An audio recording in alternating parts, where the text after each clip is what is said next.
Hey guys, this is Joelle, and I'm doing the screencast for Caesar de Bella Gallica, Book 5, Chapter 31. So in this chapter, the Romans are arguing and trying to decide whether they should leave or stay in the winter camp based on what Ambiorix's advice.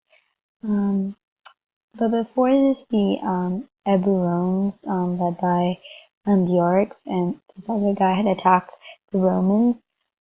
But Ambiorix deceives the Romans by saying that the attack was made without his consent, and then he advises them to flee because the huge Germanic army is coming from across the Rhine. So now the Romans are trying to decide if they should follow Ambiorix's advice and leave or not. So let's get started. Consurgitur ex consilia comprehendent utrumque et orant, ne sua descensione et pertinacia rem in summum periculum deducant, faculem esse rem se humaniat seu proficiscantur, si modo unum omnes sentiant, ac probent, contra indescensione nullum se salutem perspicere, res disputatione ad mediam noctem perducitur.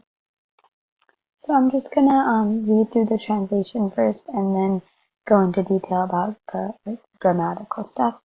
So they stand up as a group from the meeting. They clasp, and you have to supply the hands here, and each of them and of each, and they beg, implied them not to head the state of affairs into the greatest danger by their disagreement and stubbornness.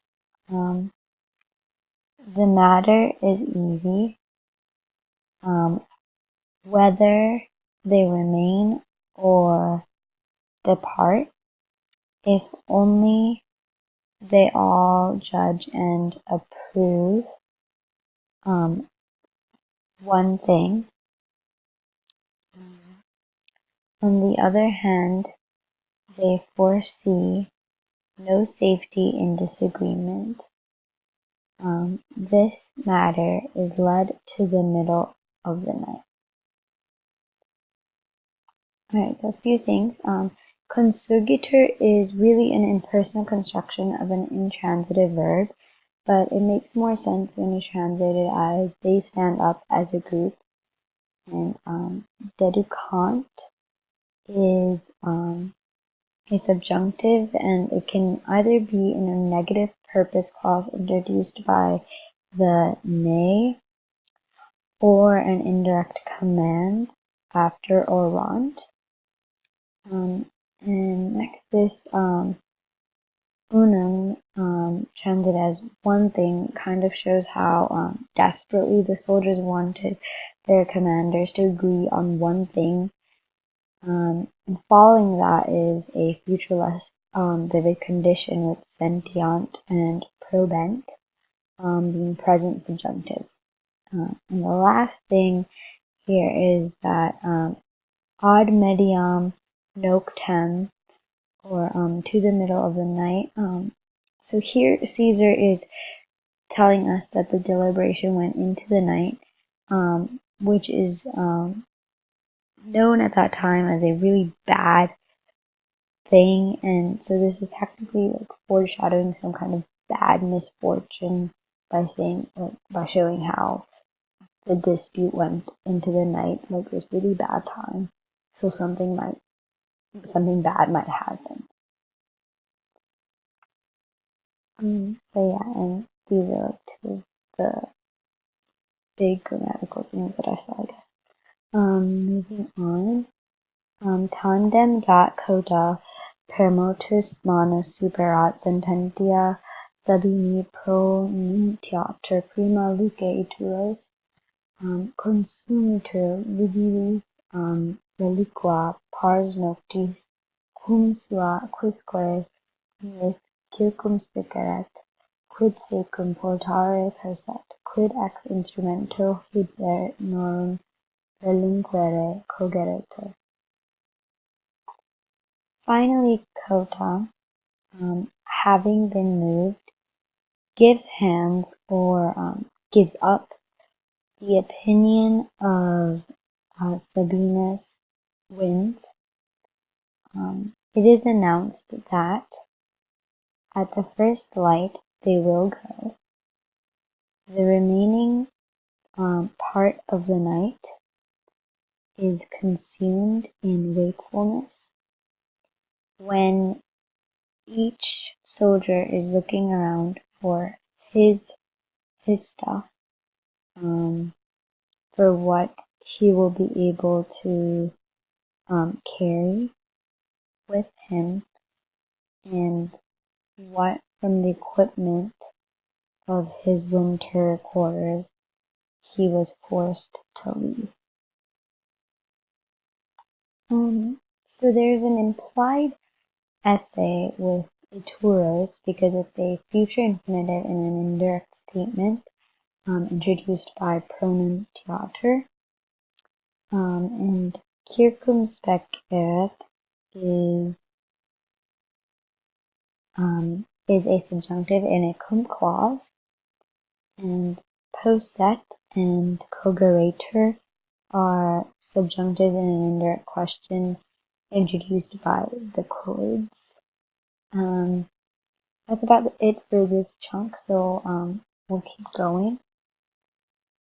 Omnia excogitanter, quare nec sine periculo maneater, et languore militium et vigilis periculum ageater. Prima luce sic ex castris proficiscuntur, ut quibus esset persuasum non ab hoste, sed ab homine amicissimo ambior ide consilium datum, bonissimo agmine maximisque impedimentis. So all is thought through or out why it is not to remain without danger, and how danger is increased by the wariness of the soldiers and the period of wakefulness. At first light, thus they depart from the camp, as do those implied who had been persuaded that the plan had been given not by the enemy, but instead, and you have to go back to the quibus. So they set out like those to whom it had been granted by the most amicable men and Yoriks, with the longest marching column or army, and the greatest baggage. So this section shows to some extent at which Ambiorix has deceived the Roman soldiers, especially the last few lines where they call Ambiorix as the most friendly man and not an enemy. Not getting into some of the technical stuff, next sine periculo is an example of the litotes. Maneater and ageater are subjunctives in an indirect question. Languore, militium, and vigilis are ablatives of cause, and technically this ut introduces the comparisons of what kind of men the Romans are, and the quibus introduces a relative clause of characteristics. Alright, so that's it. Thanks for watching.